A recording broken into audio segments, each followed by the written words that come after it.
Deklarata e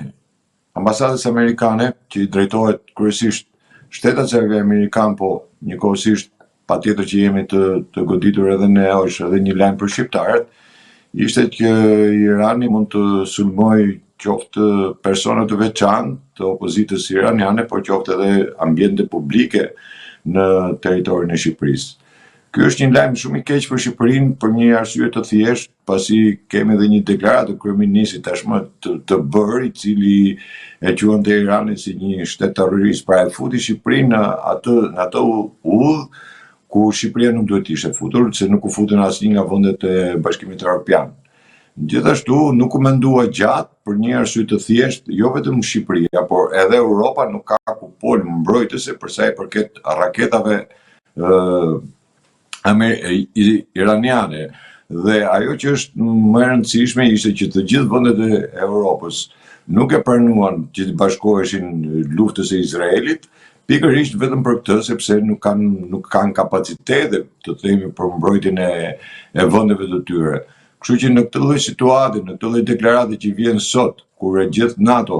vendet europiane që janë në NATO janë distancuar nga luta, Shqipëria është ai vendi që i bashkangjitet, dhe kjo është thjesht për një kapriçë të Ramës, apo për një afrim, apo një servilizëm, një lëpirje të një kryeministi që nuk ka absolutisht asnjë gjë në dorë dhe bën vetëm deklarate të tilla dhe ato delet përpara atij në parlament që ngrejnë kartonin. Fatkeqësisht këtë e ka bërë dhe opozita shqiptare mefsht e pa një opsion dhe një dialog. Besoj se Shqipëria tashmë është në këtë lloj statusi ku vetë futet në një konflikt të cilën nuk ja kërkon absolutisht askush dhe asnjëri. Tashmë jemi në atë pikën kulmore ku konflikti në Iran është mjafti ndërlikuar, kur vetë presidenti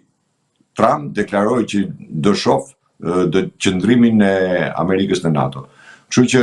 Shqipëria, po ja u ritheksoj edhe një herë, për kapriçet e Ramës, të një individi, të një personi që nuk jep asnjë lloj mbrojtje popullit të tij, se ne as sirena nuk kemi, jo më mbrojtje ajrore, as sirena për të lajmëruar njerëzit nuk kemi, ai shkofutet në një konflikt të tillë, të cilën nuk ja kërkoi absolutisht askush. Zoti na ruaj. Zoti Merkoçi, çfarë po ndodh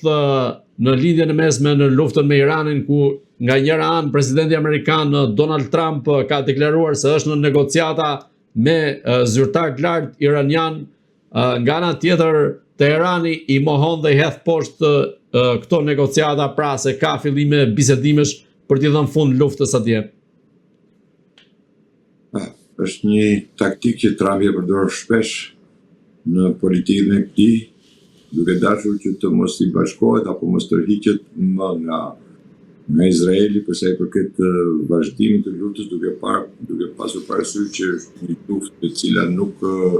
mbaroi ashtu siç pretendoi Izraeli apo siç informoi Izraeli bashkë me Mosadin. Presidenti Trump ku deklaroi se vrasja e Khameneit dhe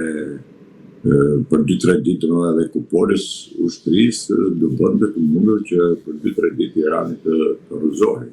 A të bëjë filloi ndryshimi i qeverisjes në Iran, por kjo nuk ndodhi dhe filloi ajo që quhet luftë kibernetike, lufta me raketa, me bombardime, dhe u përshkallëzua. Mirë, ky lloj përshkallëzimi zgjati mjaft shumë, aq sa nuk ishte i parashikuar që do zgjaste me javë të tërë, futemi një javë. Mbaron pothuajse java 4 e bombardimeve, dhe dëmet janë të mëdha në të dy krahat janë dëmet të mëdha, por ai dëmi më i madh është ai i naftës, te kanali i Hormuzit, i cili është pikë nyje për sa i përket të gjithë ekonomisë botërore, dhe siç shihet në gjithë vendet rritja e çmimeve të naftës, por jo vetëm e çmimeve të naftës, nëpërmjet rritjen të gjithë produktet e tjera. Në këto kushte, duke pas parasysh edhe pjesën e rezolucionit që mbartin në aeroplan mbajtësit dhe forcat që ka sjellë Amerika në linjat mesme janë të vizuara, nuk janë të pambarimshme. Ka do të thotë që kërkohet edhe një armë pushim për të marrë dhe për të furnizuar me raketa tashmë të domosdoshme për sulme, por gjithashtu duke pasur parasysh edhe orët e fluturime që bëjnë avionët, edhe ato kanë nevojë për riparime, kanë nevojë për shërbimet e tyre, kështu që në këto kushte Trumpi kërkon që të fitojë një kohë për të rimarrë veten themi. Por ajo që është më e dukshme është se Izraeli nuk po bindet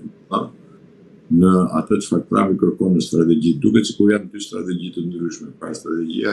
e Amerikës dhe strategjia e Izraelit. Izraeli kërkon në çdo kusht të hapi frontin e luftës, mos harrojmë se ka hapur frontin e luftës edhe në Liban. Por vazhdon akoma bombardimet në Gaza dhe kjo i jep